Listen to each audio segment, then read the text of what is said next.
दूसरा उपाय जो मैं आपको बताना चाहता हूँ कि अभी हमारे पास बहुत सारे केसेस आ रहे हैं जो शादी ब्याह में जा रहे हैं और लूज मोशन और उल्टी के साथ प्रेजेंट कर रहे हैं।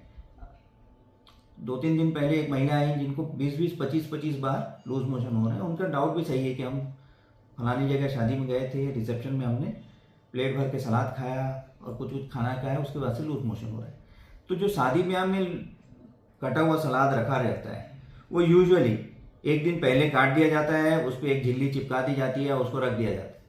तो किसी भी पार्टी में सलाद खाने से बचें। सलाद आप ताज़ा कटा हुआ, फ्रेश कटा हुआ घर का खाएं, ये मेरा दूसरी सलाह है। तीसरी सलाह ये है कि हमें खान पान में ये बहुत ज़रूरी है कि दूध और दही का मिक्सचर ना हो। अक्सर देखा जाता है आदमी पार्टी में जाता है, गुपचुप से शुरू करता है, फिर चाट खाता है ना, फिर कुछ और चीज़ें खाता है और आखिरी में निकलते समय केसर वाला दूध पी के लौट आता है। इसका दुष्प्रभाव न केवल कुछ दिन बल्कि आने वाले कई दिन तक रहेगा, क्योंकि आपका बैलेंस बिगड़ गया। ये बहुत प्राचीन साइंस है। दादी जी और नानी जी लोगों के ज़माने से बोलते कम से कम 3 घंटे का गैप होना चाहिए खीर और रायता खाने में। दूध से बनी हुई चीज़ और दही से बनी हुई चीज़ों में कम से कम 3 से 4 घंटे का गैप होना चाहिए। और गर्मी आ रही है तो मैं 2-3 चीज़ें और बोलना चाहता हूँ कि आप दोपहर के भोजन के साथ 1 गिलास छाछ, बटर मिल्क भी जिसे कहते हैं, 1 गिलास छाछ जरूर सेवन करें। इससे शरीर में जो गुड बैक्टीरिया होते हैं, इस पर अपन किसी और दिन चर्चा करेंगे, गुड बैक्टीरिया बैड बैक्टीरिया के बारे में, लेकिन उनको बहुत सारा पोषक तत्व मिलता है और वो हमारे बहुत सारे सिस्टम्स को बहुत अच्छी तरह से देखभाल कर पाते हैं, है ना। तो छाछ, 1 गिलास छाछ दोपहर के समय में ज़रूर पिए, ये कर सकते हैं। और रात में एक चीज़ और मैं लास्ट में ऐड करना चाहता हूँ कि रात में अगर आप भोजन कर रहे हैं तो कोशिश करें कि 9 बजे तक भोजन कर लें। सबसे लाइट भोजन रात का होना चाहिए, ब्रेकफास्ट मीडियम होना चाहिए और लंच हेवी होना चाहिए। अगर आप 3 भोजन कर रहे हैं, अगर आप 2 भोजन कर रहे हैं तो एक सुबह 10-11 बजे तक आप एक भोजन ले लें और दूसरा शाम को 7 बजे तक कर लें।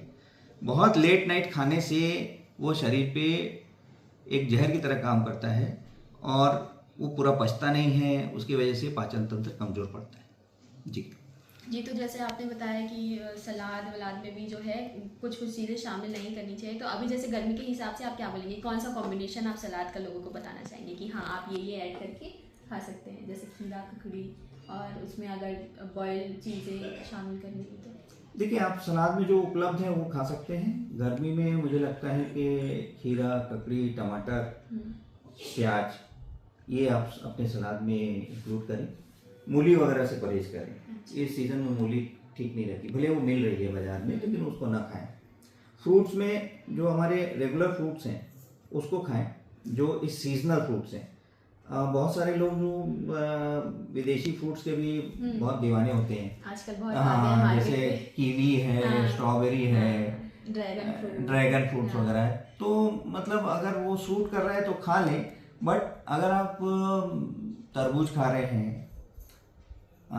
मस्क मेलन खा रहे हैं, खरबूज खा रहे हैं, तो ये जो सीज़न के हिसाब से प्रकृति ने हमें सीज़न के हिसाब से दिए हैं, आम खा रहे हैं, ये प्रकृति के हिसाब से जो हमारे कुछ हमें मिले हैं फ्रूट्स, वो खाएंगे तो ज़्यादा फायदा करेगा। जी सर, धन्यवाद। जैसे कि आपने सुना अभी कि हमें सलाद किस तरीके से कैसे खाना चाहिए, लोगों को बहुत कम जानकारी होती है कि क्या सही टाइम है क्या नहीं है, तो इसको लेके हम दोबारा और चर्चा करेंगे सर के साथ दोबारा, और इस खान पान को लेके विस्तार से जानने की कोशिश करेंगे कि किस तरीके से क्या चीज़ खाना हमारे शरीर के लिए फ़ायदेमंद है।